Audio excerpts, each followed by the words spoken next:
Good evening, all. I'm going to do this now. I could not find an update through the National Weather Service, but we did through this one. Here we go. Well, good evening. I want to give you an update here on Hurricane Florence, the Category 1 storm at this point. Likely to change, however. So let's talk about it. Here's the United States. Here's Bermuda. This storm is way out there in central parts of the Atlantic, but it is moving to the west. Right now, again, the winds are up to 85 miles per hour, gusting to 105. Currently moving west at just 7 miles per hour. By Thursday afternoon or Thursday evening, it is expected to approach the Carolina coastline somewhere between Cape Hatteras and, let's say, about Hilton Head.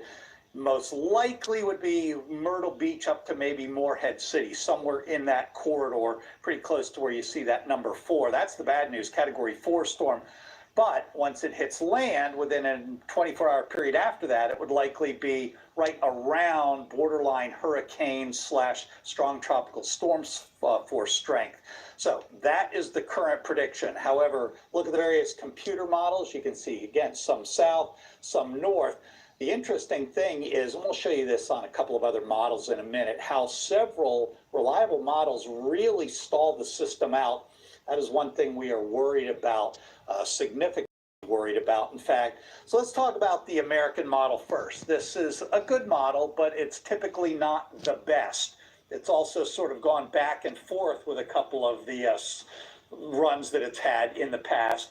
But you can see the red line is when it's just run one time. That's the one you see when you go to some of the various websites. Typically, they would just show one run, and that's the one that comes up here near Cape Hatteras and then drifts it back to the south. That obviously would be really impactful for Hampton Roads as well as areas of the Outer Banks. Then the blue line is when they run it 30, 40, whatever it is, different times, and average all of those runs together. Every time they run it, it gives a different solution. So you run all these different solutions. Notice how many of them just sort of sit it offshore or meander it slowly.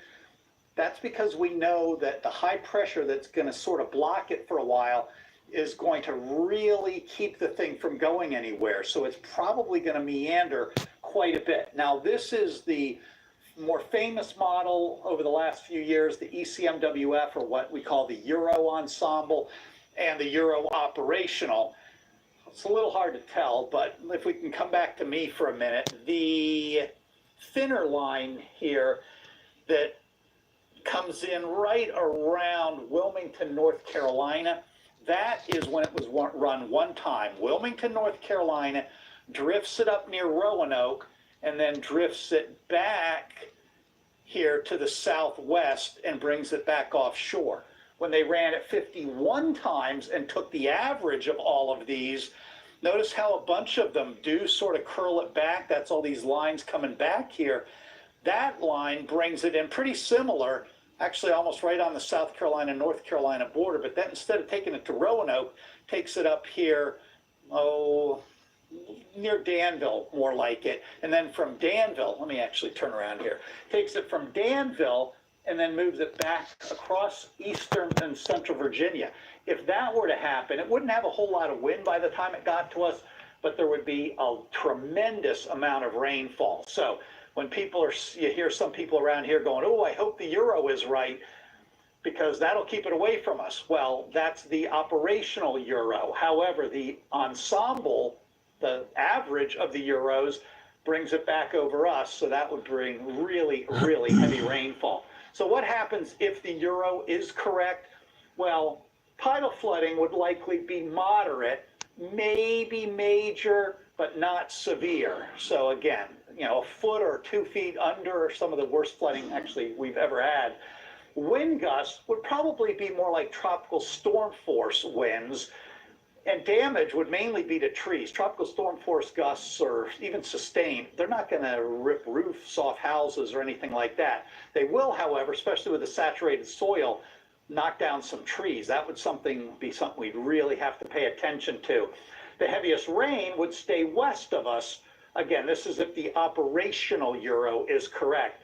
There'd be some isolated downpours here like we had today. We had some flooding around the area just from some heavy thunderstorms, that would be the same thing because of the tropical moisture. Now, if the GFS is correct, the American model, tidal flooding would be near historic levels around here, probably worse, or at least possibly worse than Isabel.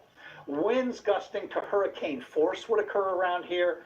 Major wind damage locally, even to some structures.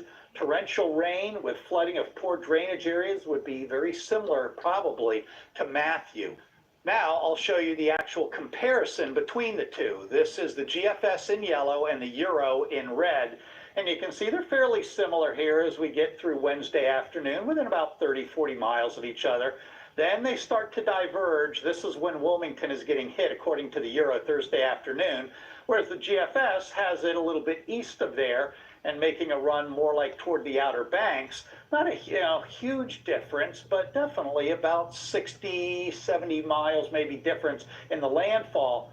The difference is that the Euro keeps carrying the storm up west of Raleigh and dies the wind field out, while because the the American has the storm near the coastline, it ends up, again, keeping enough of its wind field that we'd still have some problems here along the eastern seaboard, especially in North Carolina and into parts of Virginia. So we'll know a lot more over the next week. Oh, obviously before that. Even in the next few days, we'll know a lot more. So we'll be back with complete updates here very frequently. Have a great night.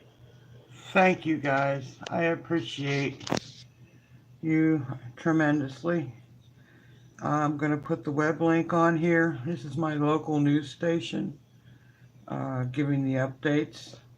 He's just as confused, in my opinion, as the National Weather Service. Great. Another earthquake. We've had a 5.0. Let me go check these and I'll do a report. God bless. Be safe. Thank you so much.